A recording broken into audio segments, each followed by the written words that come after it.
Hey, what's up, guys? Happy Friday. How's everybody doing? Thanks for coming through. If anything is off as far as the sound or anything, please let me know. You guys know I'm always still fussing with and learning how to use this dang microphone. But my name's April and I'm with astrolada.com. And I am doing the weekly astrology for September 14th through the 21st of 2018. So, how is everybody doing? I'm going to talk about what the astrological weather is for this coming week, and just let you know how we're going to be feeling, what's going on, based on the planetary transits. So, horoscope, if you will. And we'll talk about the lingering energies too. And then at the very end, I do look at celebrity stuff based on astrology so that it can help everybody to learn things about astrology because, celebrities, they are like public figures and everything, but they still have natal charts. They're still human, at least as far as we know they are, right? So, and their lives are on display so publicly, so we can use them as examples of what to look for in astrology, to see what we can all go through as well. So, what's up, you guys? Kimara, you are on the East Coast of the US where the hurricane is at. Oh my gosh. Well, to all my other East Coast of the US people, I really hope you guys remain safe. And I don't really know I've never been in a hurricane, so I can't really give any advisement on that, on what to do. But whatever they advise you guys to do to be safe, please do that, okay? So now let's get into the astrology for the week.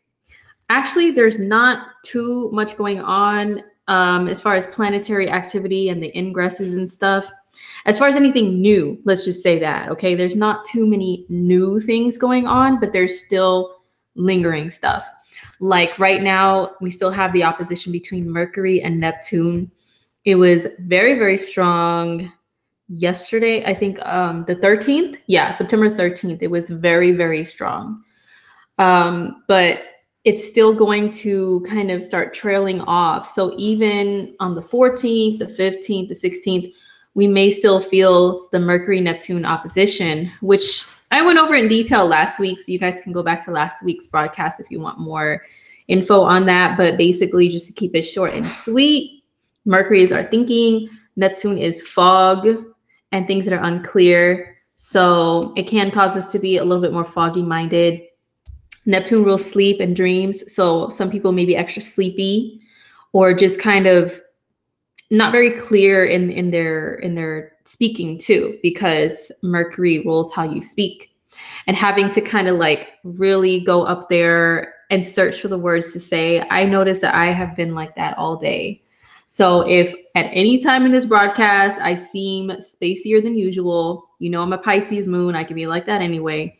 But the Mercury-Neptune opposition, Mercury is how you talk, okay? So I don't want to hear people saying anything, oh my God, why are you talking like that? This is why we learn, so we can understand each other and ourselves and what we go through and just be more understanding, right?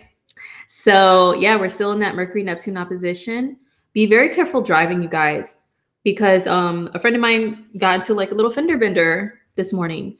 And I know that the Mercury and Neptune opposition can play a part in something like that happening, because Mercury is also driving and Neptune can bring a loss of direction, a loss of focus. Okay. So that's still going on through the weekend. Then we have Mars and Uranus are still squaring each other. Well, they're building up to a square. Well, first of all, Venus and Mars are squaring, right? They're still squaring. And then they're in a T square with Uranus. That means that, we have Venus Venus over here in Scorpio. We have Uranus over here in Taurus. And then we have Mars up here in Aquarius. They're doing this whole like triangle thing. And it's like, oh, cute, a triangle. No, these triangles are not very cute.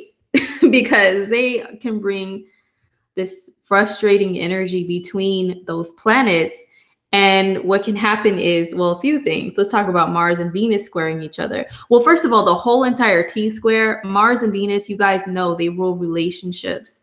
Those are relationship planets. Love, romance, physical attraction, all of those are Venus and Mars.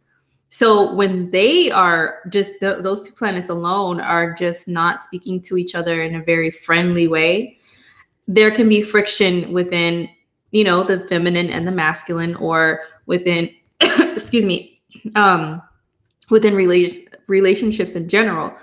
Then you add Uranus in the mix. Uranus can cause sudden things to happen. People can suddenly change their minds about things.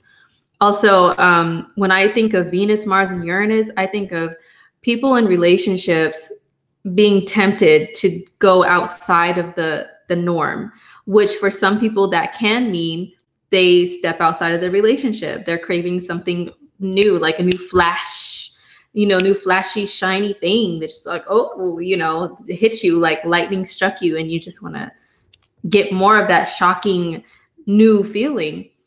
So some people may be experiencing that. I've talked to a few people that has applied to. And the whole Uranus thing, whenever Uranus is aspecting personal planets, that means Sun, Moon, Venus, Mars, Mercury, even when they're transiting in the sky, Uranus, it rules technology, like the powering of the technology, right? So we can have technological issues. I don't know about you guys. I've been having still issues with typing on my phone. I type really fast. And then when, you know, during Mercury retrograde and certain transits, everything looks jumbled and garbled. And I'm like, you know what? I can't deal with this. Also during transits of Uranus like this, like harsh Uranus transits, we can experience technology stuff like that too. So if you guys have had anything, oh, Agnes said spot on, my phone is wacky. Yeah. So anything Uranus like square or conjunct or opposing a personal planet, it can cause some sort of technology failures. And of course, if we dive a little bit deeper and get a little nerdier, we would see, you know, where those planets are landing in your chart to see what technology could be failing for you. But just in general, you know, it can cause some issues. So I know some people, even me, I've been like, okay, I know Mercury's been out of shadow for at least a week, maybe a little more. So what is going on here? And that's what it is. It's Uranus. So yeah, that's the Mars and Uranus and Venus T square. And I did talk about Venus and Mars squaring each other in detail last week too. So that is still lingering, but there is an exact square between Mars and Uranus alone on September 18th. And that is another transit to where I would recommend that everybody drive safe. Okay. Be safe when you're driving. Be safe with any type of movement or action, because Mars is the planet of action, and Mars is also injuries and stuff like that too. And Uranus can cause sudden, unexpected things to happen. When I think of Mars and Uranus together, I do think of like crashes. And I hope that doesn't scare the crap out of people, because I'm not saying everybody's going to get in an accident or anything like that. But that's a common transit for weird things like that to happen out of the blue that can create some sort of a physical impact on you. Okay, so Mars and Uranus square, be very careful, especially around the 18th or on the 18th is a very, very touchy day. Not even just with driving. I'm talking about even doing things around your house, you know, like chopping vegetables. Mars rules knives and blood, you know. Uranus is like something suddenly going out of control. Valerie, what's up, Valerie? What day? On September 18th, the Mars and Uranus square is exact. Okay. So just be very cautious. Joey says, you're scaring me. Look, I keep it all the way real here. I don't just give sunshine and rainbows and butterfly forecasts. Okay. I will let you guys know the real stuff that can happen, but it's not to scare people and say everybody's going to die. All right. It's just to be forewarned is to be forearmed. Have you heard that saying? I mean, I'm a true believer in that, especially as a Scorpio rising. We see all the crazy, like, scary things that can happen in the world. You know, our eyes are so open to that. So I will let you guys know if I see anything, okay? To just to make sure that you are forewarned and can be more cautious. All right. But yeah, Mars and Uranus square can also cause like some failures in technology, especially when I think of Mars and technology, I think of more like heavy machinery type of, like, yeah, like bigger, heavier machinery too. So if you operate any machinery or anything like that, be really cautious with that around the 18th as well. Okay. All right. And then on the 21st, Mercury goes into Libra. Mercury switches out of Virgo and into Libra. So what does this mean for everybody? I will let you guys know your horoscope by sign for Mercury and Libra. But just in general, Mercury is how we communicate. It's what we're thinking about and how we're perceiving things and stuff. So it's going to be in Libra, which is a sign that is more about trying to find a middle ground with people, trying to find a common ground so that you can get along with others. It's the sign of others. It's the opposite of Aries, which is the sign of the self, So Mercury in Libra, you may find yourself or others around you, even if you're not a Libra, talking in a way that's more like, oh, I understand that, or I've been through that, or sharing an experience with someone that, if they share an experience with you, it'll make you want to share an experience as well that you've had that's similar, so that you can let the other person know that you guys have a common ground and you can relate to one another. Agnes asks, how does this apply to decisions? Honestly, it can make us a little bit more indecisive, because Libra is the scales, and everybody tends to think that means that Libras are so balanced, right? That's not always true. Libra can be very like unbalanced. They're always like, should I go this way or should I go that way? Is it this or is it that? So our thinking and decision making can be a little bit more, indecisive, but that's not always a bad thing. That can make us take our time to make decisions rather than just jump and fly into them, because we want to weigh out the pros and cons. That's what Mercury and Libra is about, weighing out the pros and cons. Well, if I go this way, this can happen. But if I go this way, then this can happen. So let me try to figure out which side, which action is the best or whatever. So yeah, Libra does struggle with making decisions. Yeah, that is true. But it's it can maybe save some people from jumping into something too soon, to have Mercury transiting through Libra and have that effect, So Mercury and Libra, what else about it? It's very flirtatious. Libra is ruled by Venus. So because of that, the way that we talk, we may want to talk in a little bit more of a pleasant way that can come off as flirtatious. And Libra is about things that are aesthetically pleasing. So when Mercury is in Libra, maybe we'll notice things a little bit more, like if someone looks nice or something looks nice, and we'll want to talk about that. And that, yes, can include complimenting someone, like, wow, that's a really nice pair of jeans that you have on. That's a really nice shirt, nice sweater, whatever. So we'll be thinking more about beauty and stuff. But beauty doesn't always mean, oh, makeup and cosmetic. No, it's like the beauty even of just nature and others, like the beauty in other people. You'll want to see that a little bit more and talk about it. So that is Mercury in Libra. Let me see, is there anything else I can say about Mercury in Libra? Well, I do know that right away it's going to step into a square to Saturn. But once we get to next week, I'll get more in detail with that. So it won't be all like just pretty rainbows and stuff right away. Okay, there will be some challenges from Saturn right away, which can actually help with the whole like indecisiveness that Libra usually has, because Saturn is going to be like, make up your mind already, okay? Why are you procrastinating? Just do it. So anyway, I have my hot pink, super neon pink coffee mug today because of all the Uranus energy in the air, you guys. Oh my gosh. When I think of Uranus, I think of electric colors like hot pink and neon greens and yellows and stuff, because those neon signs, like the neon electric signs, and Uranus rules electricity, and these are very eccentric colors too that not everybody wears every day. And if you wear it, you're really going to stand out, right? People are going to be like, what are they wearing? Who are they? Who do they think they are? With neon stuff. So that's why I have this neon cup, because of all the Uranian energy in the air. And you may notice, especially when Venus is making an aspect to Uranus, you may see people like these colors come out a little bit more in what people are wearing. Some neon stuff, and even like, you know, if you follow a lot of people who like beauty people on social media or Instagram, and they always get their nails done, a lot of them may do like neon nails, you know, when there's Uranus and Venus aspects. So yeah, let me just take a sip of tea, because you guys know I have to preserve my voice as a Taurus, okay? Yes, I try to be cute with cute little coffee mugs and stuff, but there is a reason, a deeper reason behind me drinking tea during my live broadcast. So, okay, guys. So, excuse me.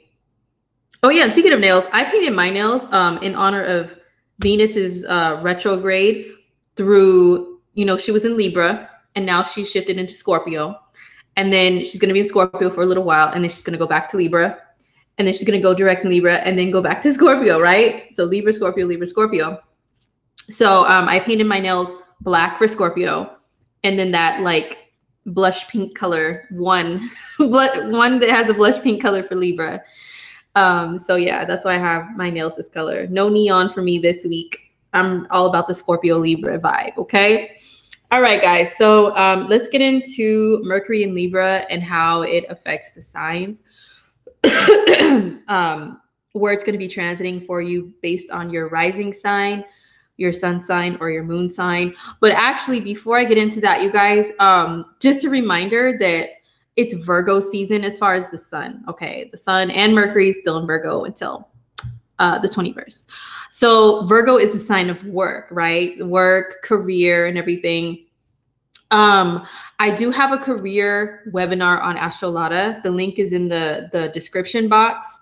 And if you guys, you know, there's like a PDF file that you should get along with it. Even if you are like an amateur with astrology, it helps you to figure out what your ideal career should be based on your natal chart. Okay. And then I also do career readings, which is me actually reading everything in your chart that has to do with career in extreme detail and giving you a career horoscope to tell you when's the best timing for career changes, career moves, what may be blocking you, what can release you from the blocks, what's your ideal like work environment, and how you get along with employers, and all that stuff like is included in my career readings. It's not just like, oh yeah, you're here to do this. Okay, bye.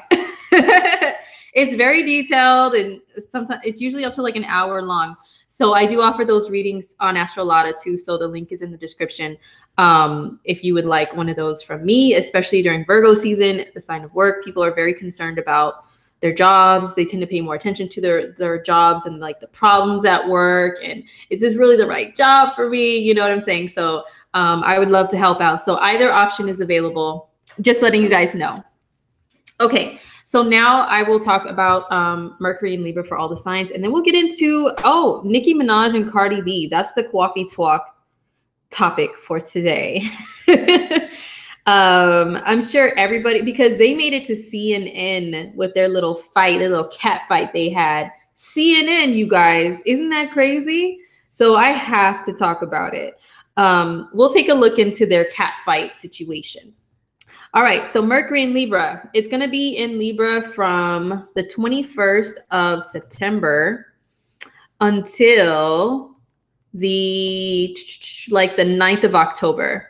Mercury moves very fast when he is direct and not retrograde. He can be in like 3 signs in a month, just like that, you know? So yeah, he's only going to be in the sign of Libra for just a few weeks, just a couple of weeks. Okay. So let's start with Aries people. So Aries, if you're an Aries rising, an Aries sun, or Aries moon, then Mercury in Libra is going to be in your 7th house for a few weeks. This means that you truly are going to have a focus on other people and maybe trying to get along with them. And speaking of Cardi B, you know, she's a Libra, but her moon is Aries. So Mercury in Libra, maybe that'll have her trying to get along with people and try to resolve this little conflict that's going on. Okay, so she's an Aries. If you're an Aries, she's team Aries as well through her moon. So also other Aries people, yeah, you guys may have maybe you guys may have something come up, especially because I know I'm jumping a little bit ahead. I'm jumping outside of the week that I'm covering, but I just remembered that there's going to be a full moon in Aries. There's going to be a full moon in Aries on the 24th. Okay. And Mercury is going to be in Libra during that time. So if you're in Aries, you may have a very emotional breakthrough that happens with the full moon in Aries. And yeah, it may cause you to be, you know, your true Aries self, maybe get a little angry about something, but Mercury in Libra will help you to smooth things out though, if that does happen. Because Mercury is in Libra. Libra is the sign of, can we all just get along? You know, we don't need to fight. I'm a lover, not a fighter. So it'll help you to smooth out any disagreements, conflicts, or whatever. Mercury in the seventh house. Seventh house is partnerships. That means like just collaborating with people on things. So maybe you'll be about that, you know, for Aries people, like collaborating with people on some projects, or maybe even just being a little more social, because the seventh house is others in general. So maybe you'll just want to hang out with people and converse with people a little bit more than usual. You can be a little bit more popular, a little more poppin' during this time, a little more in high demand. And the seventh house, it is relationships. So maybe you will be actively dating a little bit more, conversing with prospective dates. And maybe just a lot more flirtatious too, Aries. Yeah, Mercury in the seventh house can make you totally like flirtatious and just open to conversation with any and everybody. So do whatever you want with that.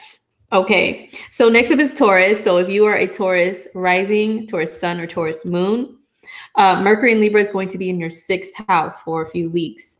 So what does this mean for you? The sixth house is work. So work. Yes, all those songs about work. You better work. Those apply to you, Taurus. You will be super busy with work. Okay. You may be handed more work. Whatever job that you do, they may pile more on you and be like, here, Taurus, do this. If you work in a job that requires a lot of communication, which most jobs do, but you know, if you, especially if you have one that's focused on communication, like you have a lot of correspondence by email, by fax. Do people use fax anymore? I don't know. But by messaging or phone calls, voicemails, any of that stuff, you will be having a lot more of that. If you work with clientele, Taurus, you will be having an influx, like an increase in clientele. Okay.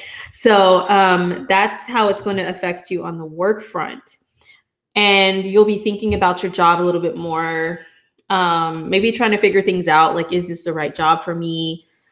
So Taurus is the career readings that I offer, and the career webinar might be good for you during Mercury in Libra. Okay. You guys could be really like more fine-tuned with the focus on the details of work. Now, the sixth house is also health. So a lot of Tauruses, maybe you'll be a little more active with keeping up with your health. Maybe that can mean that you guys are trying to be active physically. You know, Mercury doesn't rule all of our physical activity. That's more Mars, but Mercury is still movement of your hands, movement of your arms. Mercury rules the lungs. So Mercury in the sixth can still have some people wanting to be a little bit more active for the sake of their health. And it could have you, you know, doing other things for your health besides physical activity. Just more of a focus there. You know what I mean, Taurus?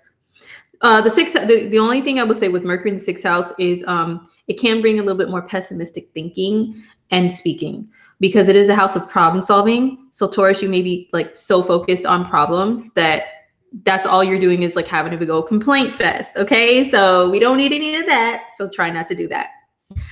All right. Excuse me. Let me take a sip. Okay. So next up is Gemini. So if you're a Gemini rising, sun, or moon, Mercury in Libra is going to be affecting your fifth house. So Gemini's Libra season is like fun season for you guys. You know, Gemini is a fun sign anyway. So I'm sure your whole life is a season of fun. But fifth house energy that's what it rolls. It rolls fun. It rolls romance and flirting and everything. And Libra is super flirtatious anyway.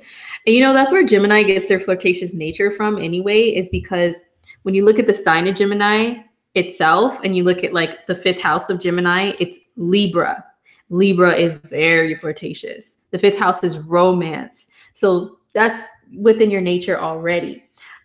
So Mercury is going to be activating that. So yes, Geminis, yes, fun times for you guys. Even if it doesn't involve flirting, dating, you know, swipe left, swipe right, whatever you guys do on those dating apps, newfangled children, whatever you kids do nowadays, okay, to date electronically. Excuse me.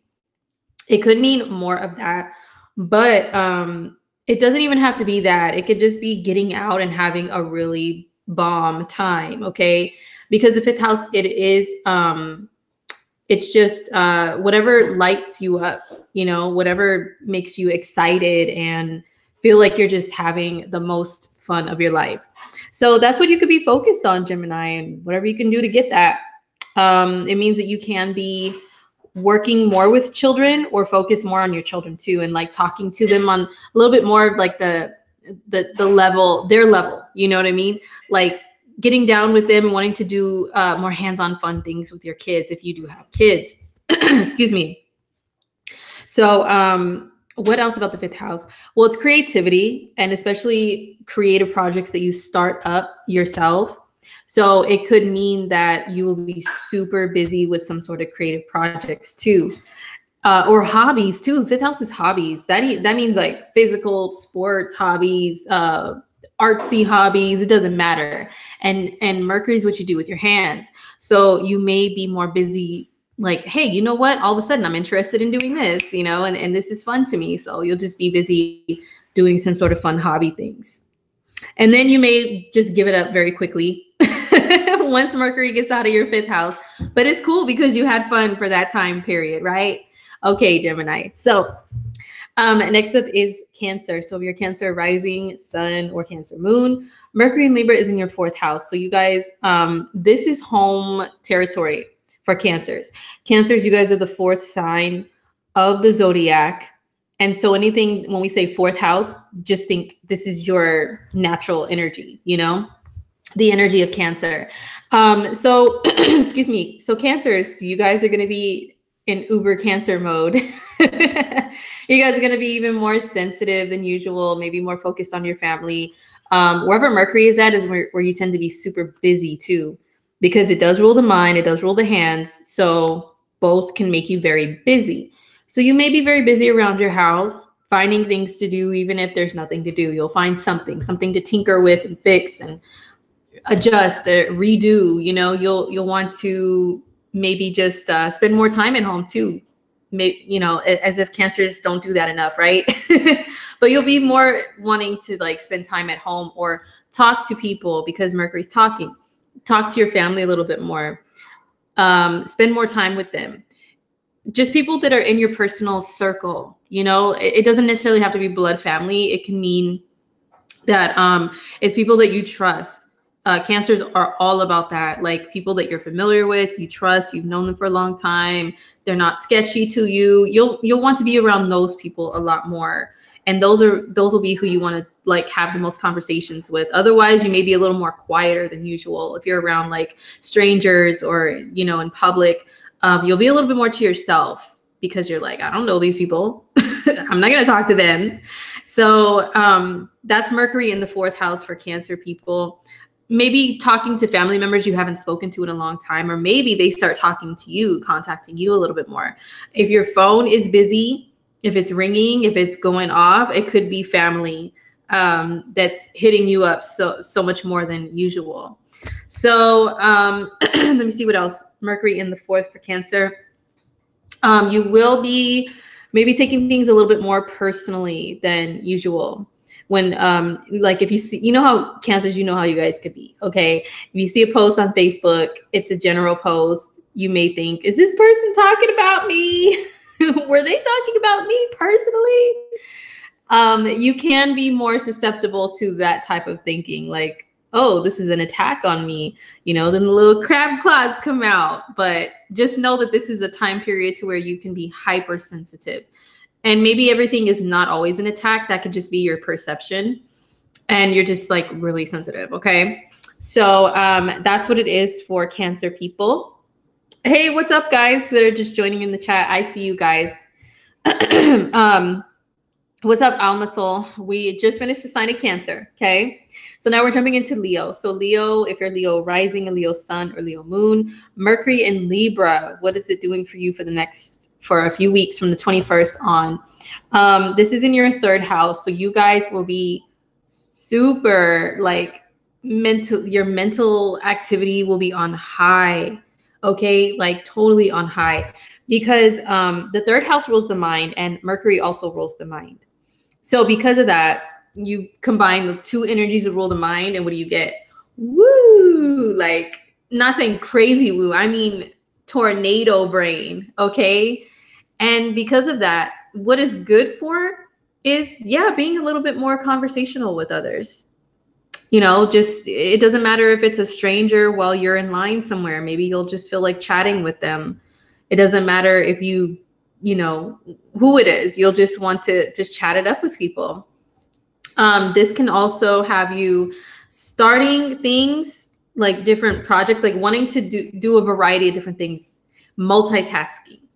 But you may not always be successful, Leo, if you don't pay close attention, because the third house, like when there's transits to it, especially Mercury, it can make your mind over here, then jump to over there, then jump to over there, then jump to over there. Just ask Geminis, okay? Because this is like their deal every single day. You can kind of be like them. And it's like you have 50 tabs open in your brain and you're trying to toggle between all of them at one time. So just be aware of that during Mercury being in Libra, and try to still go back and finish projects, even if you get bored easily. I know it's so hard to stay on task and not want to just switch things up when you have third house transits. It may be hard for you to put your phone down, and you'll be on social media a lot more if you're a Leo that actually has social media. What Leo doesn't these days, you know what I'm saying? But you guys will definitely be like, you know, on that phone or on your computer, your whatever device you use for communicating.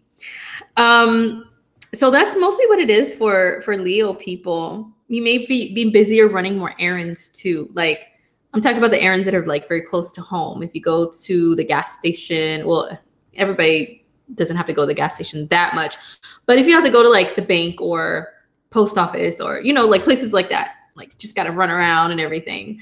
A lot more running around than usual. Or people will be asking you to run around and do more more errands. Hey, can you do this? Can you run over here? Can you run me over here? Can you give me a ride over here? Stuff like that. Okay, Leo. Okay, so next up is Virgo. So if you're a Virgo rising, a Virgo sun, or Virgo moon, what does Mercury in Libra mean for you guys for a few weeks? Hang on one sec, Virgo. Sorry.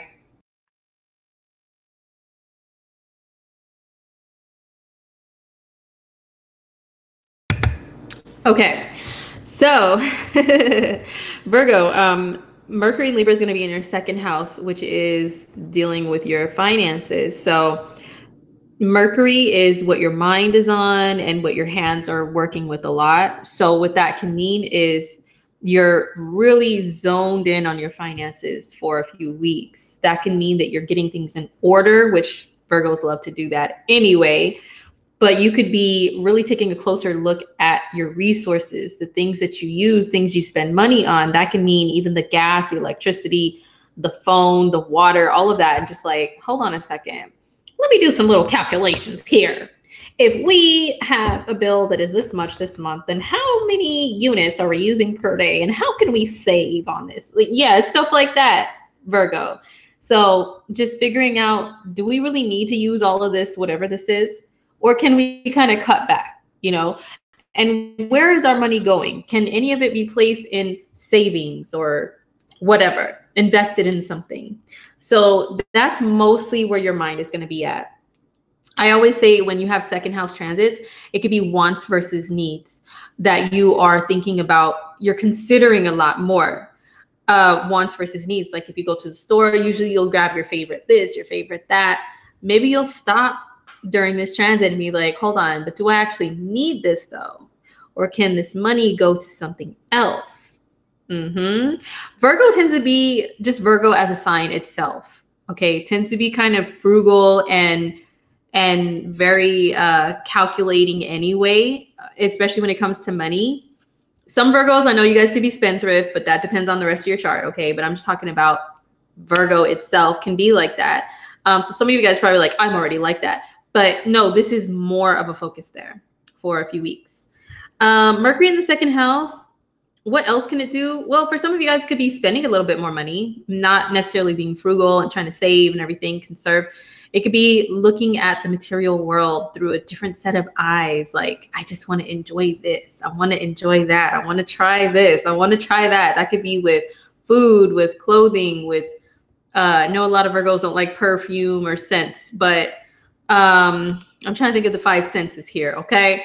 Maybe a candle that almost smells like nothing, okay? Is that what Virgos like? Candles that are named nothing.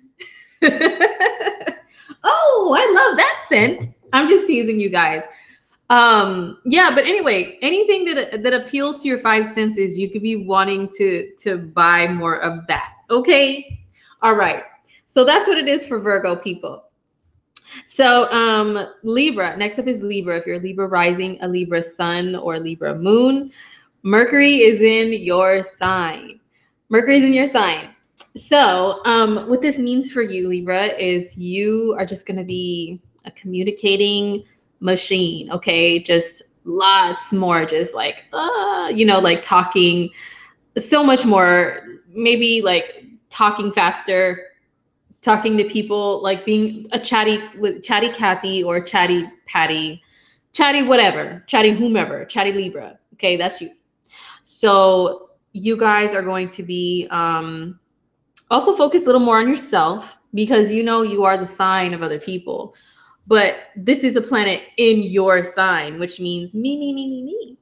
And also the sun is going to be shifting into Libra the day after Mercury does. So it's going to really begin. So actually Mercury is kind of kicking off Libra season, if you will.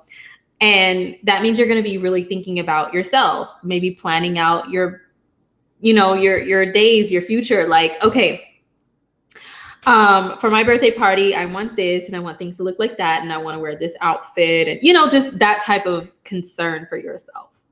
And also, yeah, more concern with your physical appearance, what it looks like, how any changes you want to make. Like, I don't know if I want my hair this color. I think I want to change it, but don't do it because Venus is in shadow and retrograde. Okay. So Libras, if you are focused on your appearance when Mercury is in your sign, make sure you are sticking to the norm. Do not hop into another hairdresser's seat that you've never been to before that's never touched your wig, okay? Don't buy a fragrance or a lipstick or an item of clothing, shoes, anything that you've never bought before. It's like, I want to try something new. Not the best time when your ruling planet is in shadow and then going to go retrograde back into your sign next month, or more like in the end of October, beginning of November, whatever. So the focus on the appearance is real, but keep it simple if you can. Okay. And just to focus on bettering yourself. How do people see me? How do they perceive me? What can I do to maybe make some adjustments if I don't want people to perceive me in a certain way? So that can be something that you're thinking about and that you're doing when Mercury's in your sign. Or you could just be very average Libra and just say, you know what? I'm planning my birthday. I'm planning out what is everybody going to do for me? What kind of sash and crown am I going to be wearing for my birthday, and who's going to be there? So thinking about stuff like that, of course. And happy birthday in advance to all my Libra people, my Sun in Libra people. Sorry. So Mercury in your sign, it's all about you. You're thinking about yourself. Okay. Now, next up is Scorpio. So if you are a Scorpio rising, sun or moon, Mercury is going to be in your 12th house. Okay, so what does this mean? Well, Mercury in the 12th house, this is a house of reflection, looking back on things, maybe looking back at the past. And to be honest, I know that that can kind of be a little torturous to Scorpios sometimes, can't it? Um, thinking back on the past, because maybe because Scorpios, where our minds can go a lot of times is to the worst, like just by nature. So if that does happen, Scorpio, don't allow yourself to drown in that type of a thought process of, oh, this happened to me before and woe is me, because the 12th house can rule being a victim and and just kind of drowning in your feelings, so Scorpios can do that already. So just really try not to let yourself get caught up in that. Do something to pull yourself out of those emotional waters if you can. If you find yourself like, oh my gosh, I'm such a victim, woe is me, pull yourself up, Scorpio. You got this, okay? Or talk to somebody who's like one of your cheerful, like Sagittarius friends or Leo friends, and let them pull you out of that little zone that you might be in. Because the 12th house, when you have Mercury transit there, it can mean you're inside your own mind a lot. You're just really in your own head. So, do whatever you can to get yourself out if it becomes too much. But Mercury in the 12th, your thinking and your communication can be a little bit more softer, a little bit more considerate of other people, and more sympathetic towards others, and more like, oh, if you see someone suffering, it can really get to you, to where you really feel for them. You want to help them.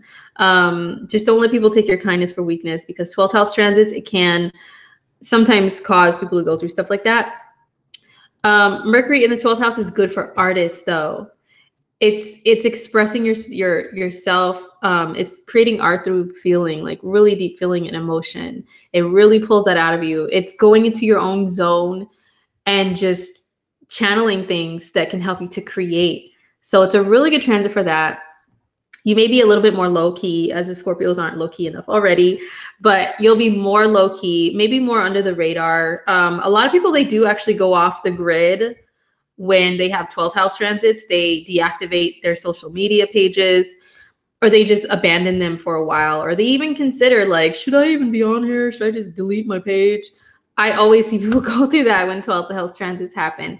They just kind of, they go within for a little while and they figured some things out. They do some soul searching. 12th house does deal with the soul in a lot of ways. What else with Mercury in the 12th?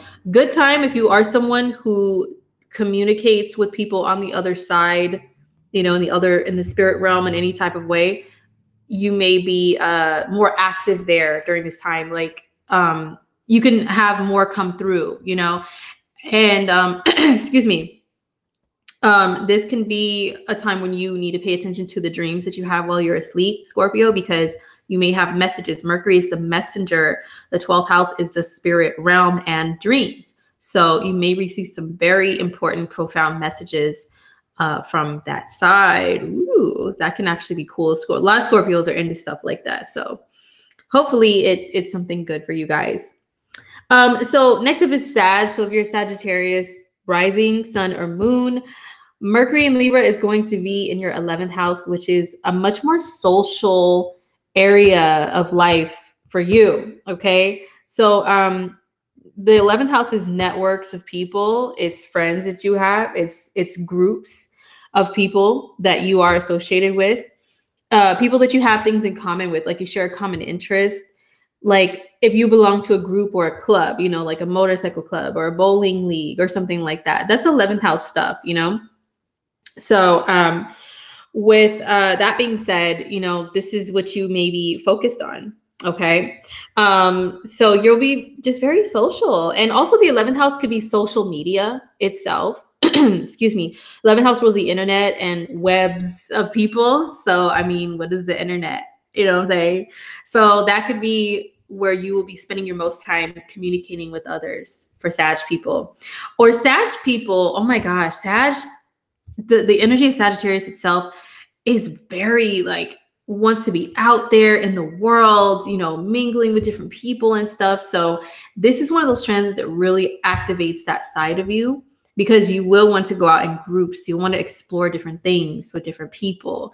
So it's really exciting for you guys. I'm happy for Saggies. But yeah, Mercury in the 11th can have you working on some sort of an internet or technology-based project too. Like if you have to build a website or a social media page or network. If you participate in any social media groups, like Facebook groups or groups to where you guys have a common interest, like for example, an astrology group, you know, so if you're a Sag and you're into stuff like that, you may be more active there.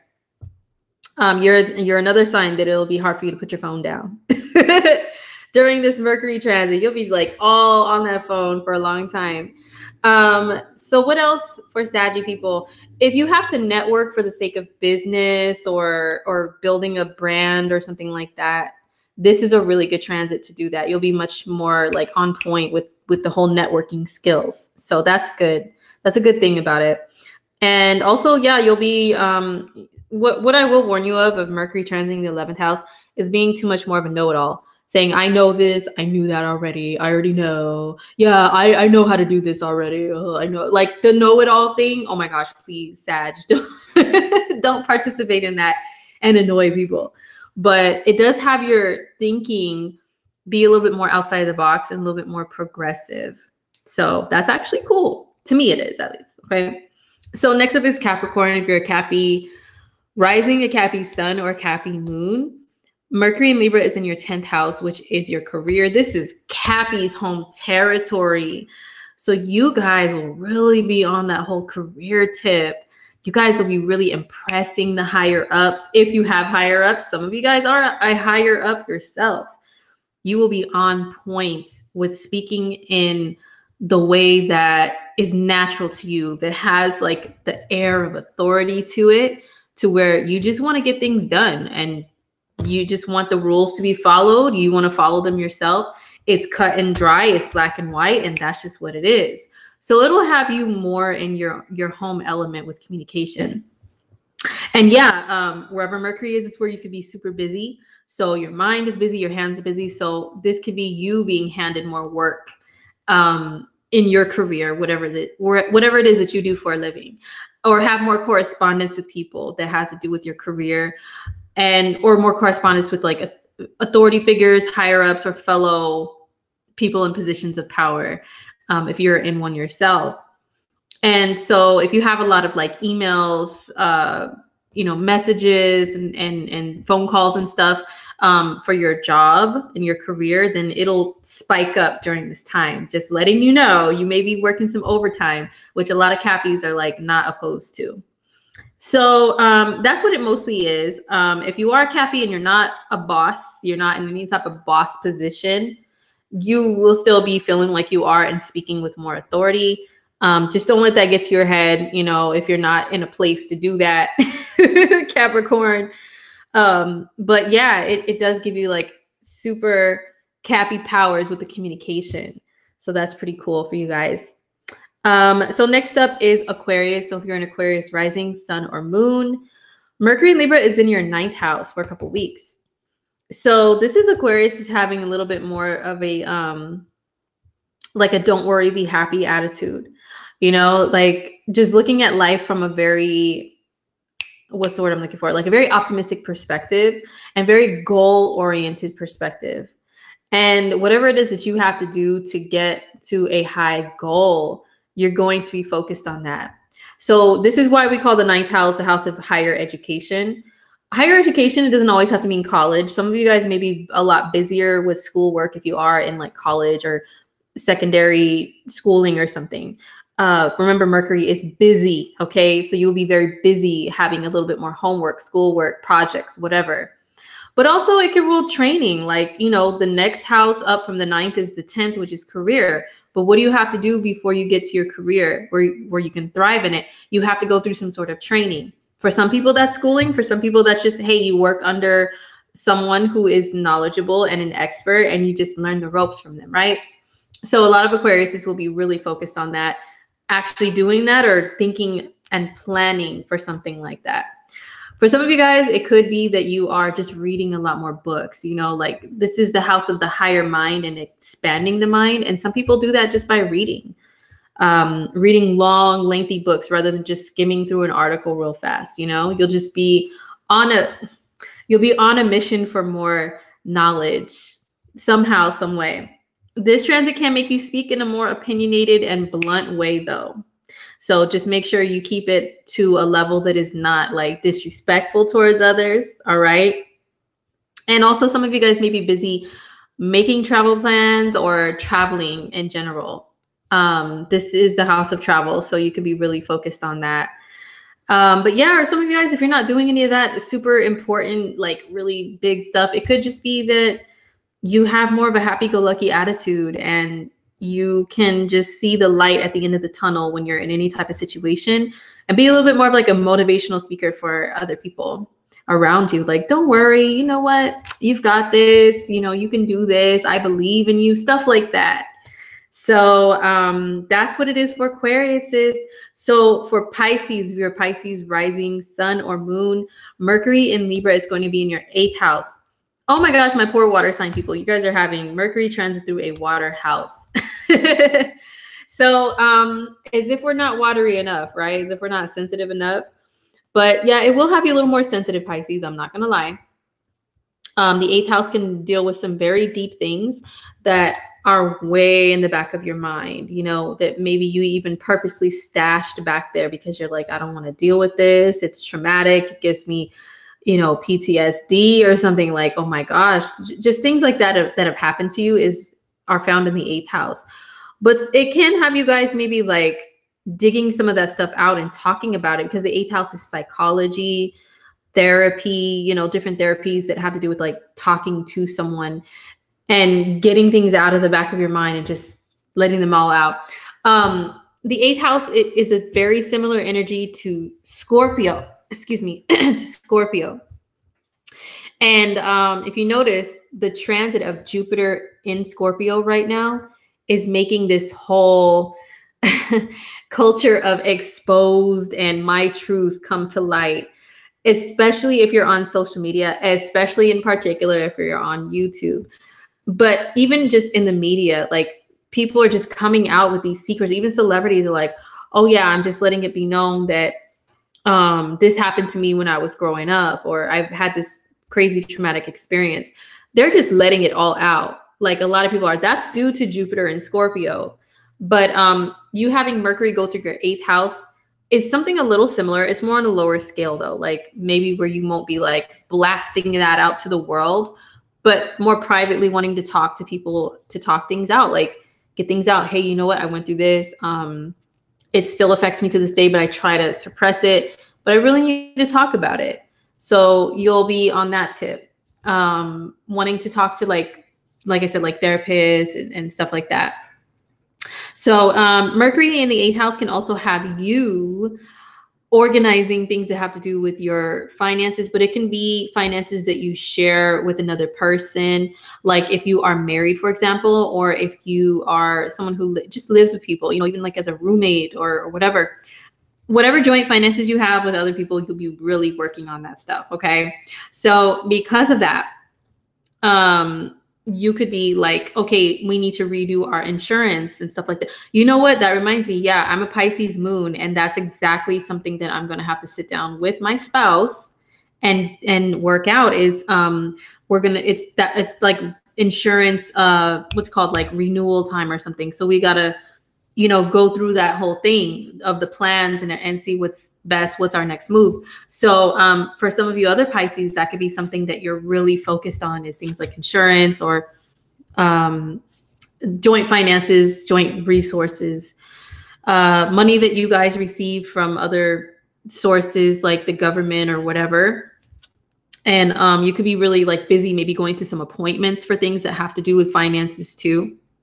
So that's mostly what it is for Pisces. And also with conversations in general, you may be a little more quieter than usual too, Pisces. All the water signs, excuse me, all the water signs will be a little more quieter. Why are you so quiet? Oh my God, I hated that when I worked in like very mercurial environments. And if I went through like an 8th house transit, like you guys, Pisces, like for example, I'd be more quieter too, more quieter, be more introspective. And people will think, oh, is there something wrong because you're so quiet? It's like, oh my gosh, I have a lot of water energy and I'm already a deep thinker because I'm a water sign. And now I'm going through a water transit. So I'm really inside of my own mind thinking about some stuff. That doesn't necessarily mean there's something wrong with me. Just because I'm not talking, I'm not going. So yeah, Pisces, don't let people make you feel bad if you're a little more quieter, okay? For the next couple of weeks. It's just your transits. But you may crave conversation that is more deep, not wanting anything superficial, not wanting, oh, hey, how's the weather? Oh, hey, how are you? But not wanting the real answer to how you are. You know, because you may, with the Mercury in the 8th house transit, release something. Well, you know what? Actually, I've been thinking about how this traumatic thing happened to me when I was a kid, and that's how I'm doing today. What are those mercurial people in your workplace going to say if you come back to that and, you know, come back with that answer to that? Hey, how are you, Pisces? So you won't really want to deal with the small talk. It's like, you'll be like, oh yeah, I'm fine. But you'll spill the real like conversations to people that want to have the not surface level, you know, the what's really going on. Let's talk about some deep topics.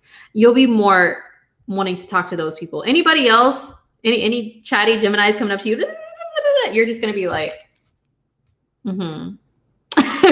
yeah. I'm just teasing you guys. But that's it, you guys. That's it for the weekly forecast. And stay tuned if you want to see what I find when I look at Nicki Minaj and Cardi B's astrology charts. So what does astrology tell us about their little cat fight? If you're piecing out because you don't care about celebrities, it's cool. We still love you. And maybe we'll see you next week. Don't forget to hit me up on astrolada.com if you would like a reading.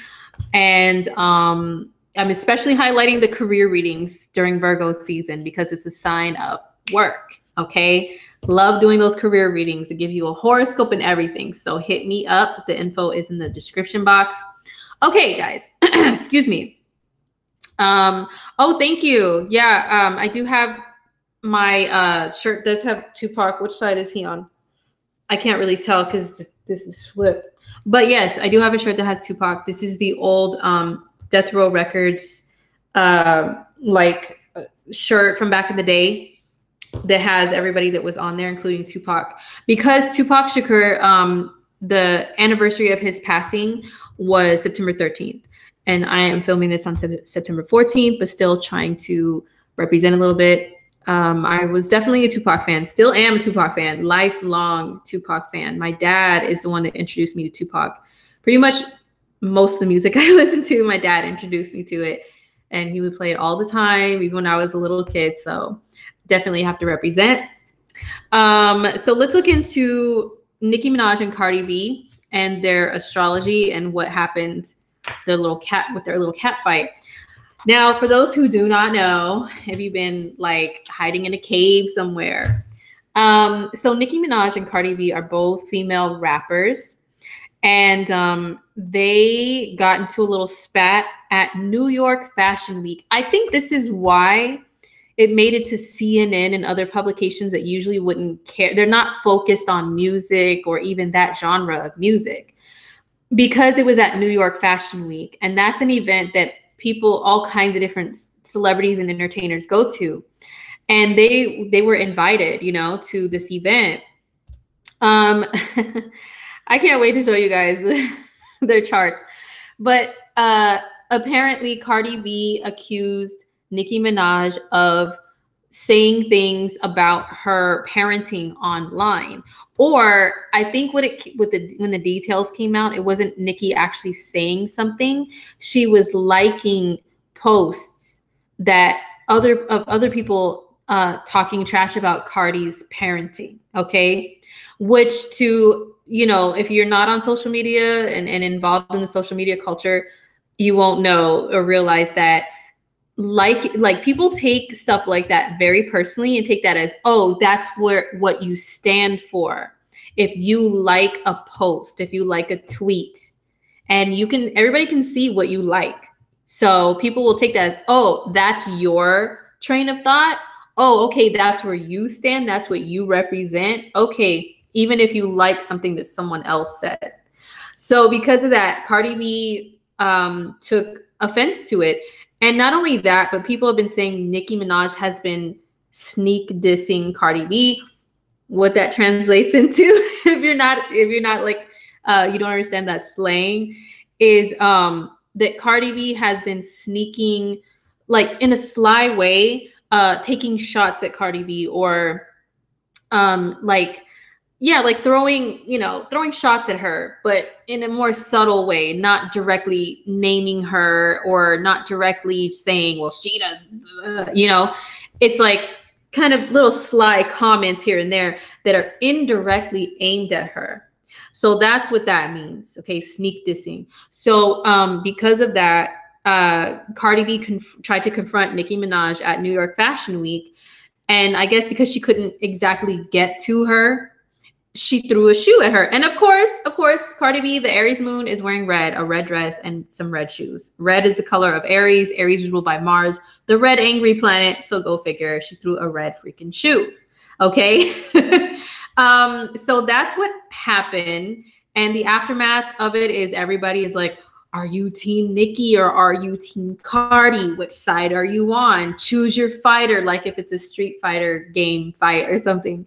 So, and then I think Nicki has been going on her Queen Radio podcast that she has, and she has said something about it, like addressing it.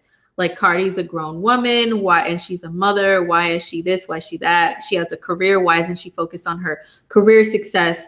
And you know what I mean? So that's what the whole fight is about. So this happened on September 7th, the night of September 7th. It's crazy because September 7th is, I was trying to research and trying to look at astrology and figure out what is it with September 7th that has to do with rappers. I know it's Virgo season. It's when the sun is like around the middle degrees of being in Virgo. Virgo's ruled by Mercury.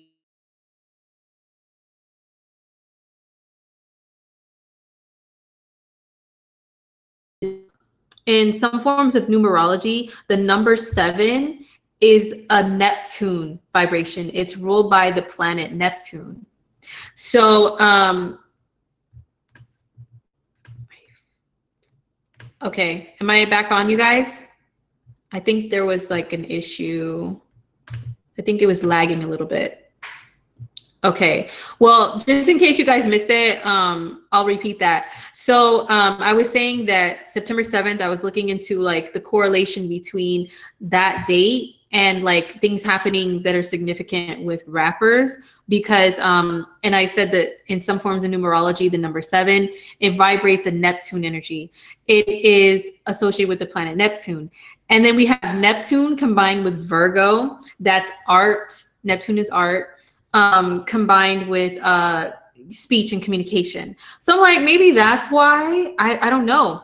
But it's crazy because September 7th, that is, first of all, that's Eazy-E's birthday. Okay, Eazy-E was a rapper.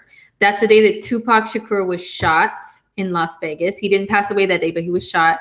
That is also Jerry Heller, the one who managed NWA and Eazy-E and Ruthless Records. His funeral was on September 7th, which is Eazy-E's birthday. Isn't that, like, the irony is crazy? And then Mac Miller, who's a rapper, passed away September 7th. And then here's this fight. You know, it's just, I don't know why this date is so like crazy. But anyway, so let's look at their charts, you guys, and see what in astrology, what in the Mercury, what in the Neptune, what was going on. I know that the sun was opposing Neptune on that day, but a fight is not even ruled by Neptune. A fight is ruled by Mars. So let's look and see, was there any like Mars activity or, you know, any like angry transits that could have brought on a fight like this? So I'm going to screen share their charts really quick for you guys. Okay, so Excuse me. Here we go. All right. So I have, this is Cardi B's chart. This is Cardi B's chart on astrotheme.com. They do not have a birth time for her. I have done her chart on here several times because she is such like a hot topic in the news and everything. And so she's always got something going on. So she's a great example to use of astrological happenings. So I've talked about her a lot, and I've told you guys numerous times that I really feel like she's a Gemini rising. That's one of a couple of rising signs I feel like she can be. I feel strongest about Gemini. But this chart does not reflect Gemini rising. So don't think, oh, she's an Aries rising. Oh, and run with that. No, there's no rising here. Okay. Just the planets. So first of all, in Cardi's chart, she has a grand cardinal square. Oh my goodness. So she has like moon opposite sun, Mars opposite Uranus and Neptune, Mars square the sun, Mars square the moon, like everything. There's all these crazy aspects that form like a cross, and it can really make someone feel like they're always on a cross, like they're like all your limbs are being pulled at the same time. It's kind of like that. And so because of that, this is one reason why she's so like prone to conflict all the time, because she has a lot of inner conflict with this configuration right here. Not only that, but she's an Aries moon. Aries moons are very hot-headed. Aries is a sign of fight. And if the moon is like your emotions, how you handle your emotions, she's always, looking for a fight. And Libra is her sun sign. Libras are always so concerned about what other people think about them. Libras really like strive to be well liked by others, and then when they're not, it can really hurt their feelings. But instead of sitting there and sulking, her Aries moon kicks in and she's like, oh no, I'm sorry, but what did you say about me? And then this whole thing popped off because of something to do with her child. She has Mars, which is fighting, in the sign of Cancer, which is family and motherhood. So this is why anything to do with her family, anything to do with her kids, she's going to really, that's where you see her Mars energy like come out to the max. Okay. So, and then plus Mars squares her Aries moon. Oh my goodness. This is why she's always just jumping at the first negative anything that anybody says about her, but specifically and especially her family and her kid. So Cancer is a sign of motherhood. Excuse me. And even when she approached Nicki, she was saying something. What did you say about my child? What did you say about my child? Something to that extent. That's that Mars kicking in.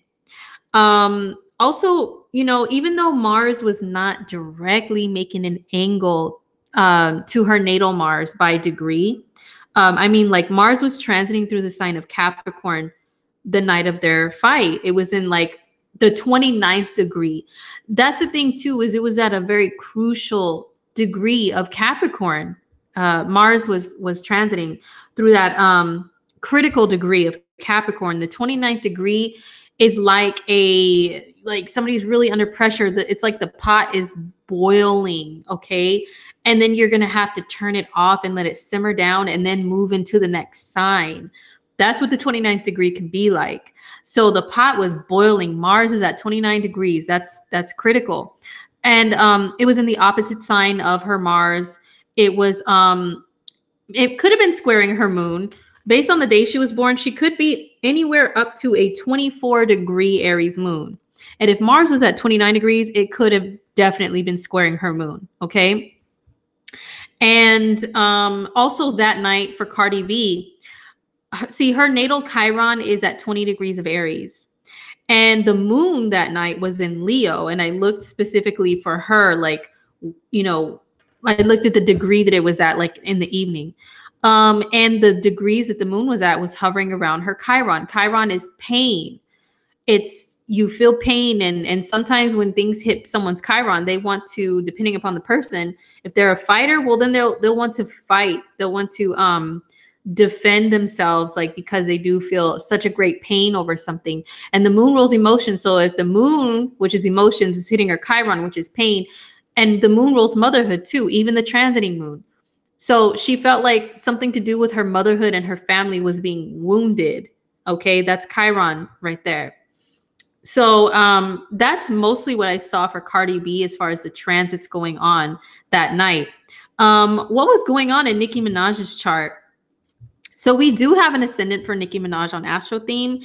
It seems to be correct, but Astro Theme has gotten things wrong before. Even when they have a birth time that seems like, it's an odd number. It's not like they were born at 10 a.m. It doesn't seem like they're rounding it up. They've had it wrong before, okay? But this tends to be pretty accurate for Nicki Minaj based on her appearance and career and everything. So where is angry Mars in her chart? She has her natal Mars at 28 degrees of Capricorn. And where was Mars transiting the day of the fight? 29 degrees of Capricorn. It was right here in a conjunction with her Mars. Nicki Minaj, a lot of these bloggers and YouTubers and reporters have been, what's going on with Nicki Minaj? Is she losing her mind? What's wrong with her? Well, she's having a Mars return. That's what the problem is. Everybody goes through a Mars return roughly about once every 2 years or so. That's how long it takes for Mars to go through the zodiac. And then he'll have retrograde periods too. So anyway, she's going through a Mars return. Mars is anger. Okay, so anger comes back around to your planet of anger. What is it going to do? It's going to make you feel extra angry and speak out and maybe attack. Or it can cause you to be attacked by other people a lot. Be more susceptible to attack. Because especially if it's conjunct your ascendant, whatever is near or on your ascendant or in your first house, consider that to be like clothing. Even when you are not saying anything, your clothing is. So the planets, you're wearing them when they're near your ascendant or your first. So she's wearing Mars right now. I mean, you can even see it on her face, okay? So she's walking around with this Mars energy that she's carrying and wearing on her. That means that people are looking at her like, oh, you want to fight? You want to fight? You want to fight? And she can more easily attract conflict to her, even if she's just chilling, minding her own business. So just remember that, you guys, when you go through Mars returns, even if you're a peaceful person, you're not even trying to do anything to anyone, you can be more susceptible to people taking things that you do or that you say in a way that's like an attack. Because what you say, Mars will filter through your actions. It'll filter through your energy field. It'll filter through your voice. So this is why there's so much Nicki Minaj is on her podcast, yelling and calling people out. And this is why, she attracted that fight to her too. So also another interesting thing is the vertex point.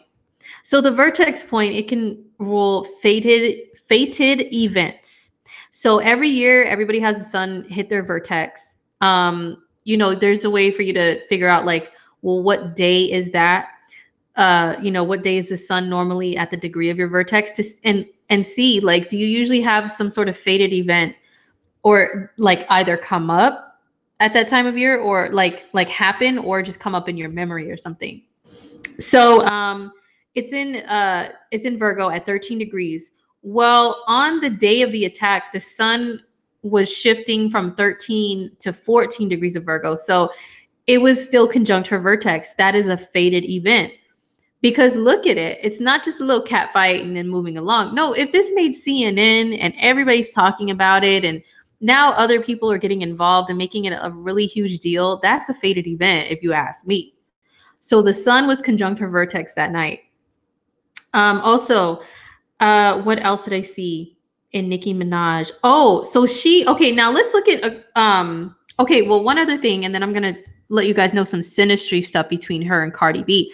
So Nicki Minaj is a 0 degree Aquarius rising. So even Mars shifting back into Aquarius is still in a conjunction with her ascendant. And she's still going to be going through Mars in her first house. Even as it moves away from her natal Mars and it's no longer her Mars return, it's still going to be here through, I think, November. And so for the next couple months, she's going to be extra angry, you guys. She can be more susceptible to attacks and conflicts. So she really needs to try to calm down and play it safe, you know? Maybe hype up the security. Actually, I think I did hear that she's hyped up the security now for right now. So yeah, she needs to continue to do that. Hopefully she has maybe an advisor, a tarot reader, astrologer, or somebody on her team that can let her know about this Mars. You need to keep that security like stepped up. Okay, Nikki? So now let me show you guys a couple things about their synastry. You know what's very surprising is this is Cardi B's North Node. The North Node can rule like your life's destiny and karma and stuff like that. So she has it at 23 degrees of Sagittarius. When you meet people who have planets that are conjunct your North Node, that is fate and that is destiny. How it plays out depends on the planet and the house placement, all kinds of other things. But it does mean that that person, when there's like an exact conjunction or very close conjunction, that person can play a very significant role in your life. When it's the North Node, this is the direction that your soul is supposed to go into and step into. So that's the North Node. Now, remember, 23 degrees of Sag, okay? Nicki Minaj has a whole spiel going on here of planets in Sagittarius. But closer to the degree of Cardi B's North Node is her Lilith, which can mean, you know, sometimes like women don't really react very well to other women's Liliths, I'm finding, unless maybe they're lesbians. But if you're like hetero, it can cause like more cattiness. Sometimes I find that. So her Lilith is conjunct Cardi B's North Node, so is her Venus, so is her Neptune and her Mercury. So, excuse me. I think this is another reason why Nicki Minaj kind of feels like Cardi B, like she paved the way for Cardi B, and Cardi B should pay homage to her and respect her because of all of these planets conjunct Cardi B's North Node. So it's kind of like I am, you know, the North is up, right? Being brought up. So she probably feels like I brought Cardi B up, maybe not directly, but indirectly by me paving the way, by me coming out here and rapping and, you know, the style that I have of my clothing and wearing the wigs and all that stuff. She probably feels like that because of that conjunction in their synastry. And it does show that, you know what, if they were to squash their little beef or whatever, that maybe Nicki can play a very good role in mentoring Cardi. Because sometimes when you have people's planets conjunct your North Node, you can feel like you have an affinity for them. They are like a mentor, like you can learn a lot from them. So, and then this is Nicki's Venus, Neptune, and Mercury conjunction. This is all creative and artistic stuff, you know? So she could maybe eventually they can squash their little cat fight, and Nicki could be very uplifting to her and maybe teach her some things about you know, the rap game or whatever. And maybe they can actually do a song together. All this stuff right here is like song. I think of songs and music, Venus, Neptune, Mercury. So maybe they could eventually do a song together. Maybe they are destined to do that. I know that they had one together, but it wasn't them sitting in the studio. It's like they each recorded a verse and it was placed on the track. It wasn't sitting down together creating something. They could eventually do that. Okay, they should. What was the other thing? Oh, so check this out. This is Ceres or Cetus or Ceres, whatever. It's an asteroid, and it can rule things that have to do with nurturing or motherhood or something, you know. And this is Cardi B's chart. She has that at 28 degrees of Capricorn. Well, remember, 28 degrees Capricorn. Nicki's Mars is on that.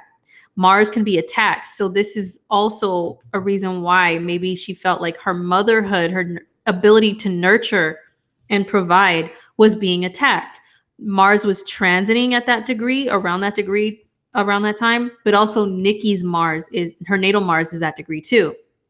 So this is another reason why Cardi B felt like she's attacking Mars, her nurturing, which can deal with motherhood, which is Ceres. Okay.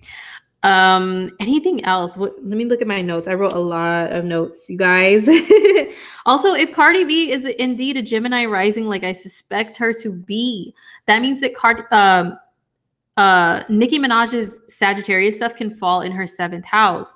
You know, obviously Cardi B gets along pretty well with Sagittarius people, It could be because that's her 7th house, but also because it's her north node, because her husband is a Sagittarius. So, you know, I think maybe it's just some other things in their synastry. I'm not going to get too deep because then this will be like a 2-hour long broadcast. Okay. But, you know, so maybe one day they can work things out and get along.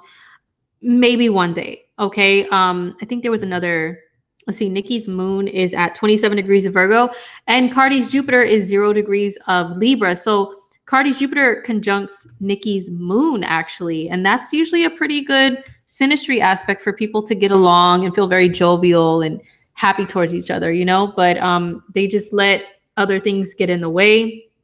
Nicki has a Mars square Pluto in her natal chart. And this is violence. You know, this can attract violence, especially being conjunct your ascendant. Pluto is like really being hurt, like deeply wounded, you know, and Mars is the act of being wounded or hurting or wounding others. So she already has Mars square Pluto. So she already has issues with attracting like conflict to herself. And, you know, this is in cardinal signs. And then Cardi B has a cardinal grand cross in her chart. So I think this is why, you know, they have a lot of issues. And then also their Mars signs are in opposition to one another.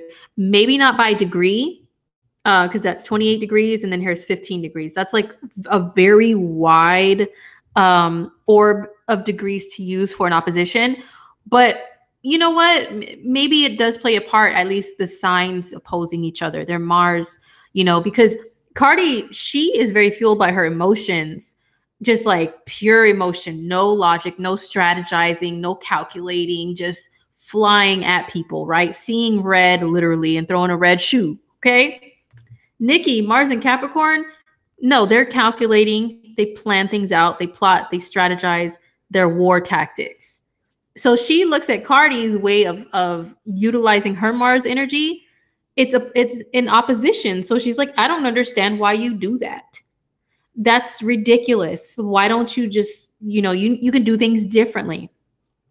So anyways, you guys, I can go on and on and on, but this, like I said, it'll make this a super freaking long broadcast, but that's what I see for them. You know, Nicki Minaj has Jupiter transiting her 10th house of career right now. And excuse me, and it's transiting her 10th house of career. So hopefully that'll keep her just kind of moving things along, moving blessings along, and, you know, not really participating in any more drama stuff. And Cardi B's got a lot of things going on too. Jupiter in Scorpio, that's her Venus sign. And Jupiter conjunct her Venus. I actually talked about this last year here on Coffee Talk, like the September 1st through the 8th forecast in particular. I talked about how Cardi B has, she's going to be going through Jupiter in Scorpio is going to be blessing her with an album and probably with some products like feminine type of merchandise. And what does she have going on for her this year? She just came out with a Tom Ford lipstick. Tom Ford is a huge brand, bougie brand, right? It sold out like that. Okay. And then also she announced a few months ago that she has a clothing line coming out with Fashion Nova during the fall. This is now the fall. Jupiter is going to be hitting her Venus. Those are blessings. So she really needs to focus on continuing those blessings and not letting her Aries moon get the best of her and just flying off at the handle at any little thing that people say about her, her family. It's just words, you know. She won't let those words slip by very easily with the Libra and the Aries and the Cancer energy. Just, you know, that cardinal energy won't let go. Kimara says they both need to sit down somewhere and breathe deeply. Yes. Could that be why she attracts boyfriends that are involved in violent stuff? Are you talking about Nicki or Cardi? Nicki did pull a knife on Safari. Oh, I heard about that. That could be why. Yeah. Because of her Mars square Pluto. Because Mars can rule men too. And a square is a challenge. And to Pluto, Pluto is power. So she does have power struggles with men a lot. Especially because Mars is conjunct her ascendant. Like she really radiates like Mars energy. Let me see what else you guys are saying. And then I'm going to peace out. So at the end of the day, you think Cardi B and Nicki like each other? I think they do have some, like I showed you guys, they do have some aspects that can show that they can actually create something very beautiful together. One day, maybe once Cardi matures a little bit more and in age, you know, and maybe something will have to go on for that Aries moon to just kind of calm down. Maybe they do, you know. So yeah, who has a collaboration with Tom Ford? Cardi B does. She has a lipstick that came out. It's a blue lipstick, which I'm like, that's kind of weird. Cardi's color is always red, you know, but it's a blue lipstick and it's sold out, you know. So yeah. But anyway, you guys, thank you so much. And thank you, Elizabeth. Hope you have a good weekend too. Hope all of you guys have a good weekend. I should be back next week. The time changes a lot, you guys, just because I have a family. I have a whole other life besides being on YouTube. Things fluctuate a lot in my life, you know, so I just got to ride the wave and go with the flow. So if you came through, even though I have odd times, and you still rock with me, thank you very much. You can still always watch the replay if you don't catch me live. So thank you guys again. And, you know, I am available for readings if you want to hit me up. And otherwise, I'll see you guys on my next live stream here on astrolada.com. Don't forget to check out Lada's videos for October. She just released them for every sign. So make sure you guys go peep those too, okay? See what's going on next month. It'll be an interesting month. So peace out, you guys, and I'll see you later. Bye.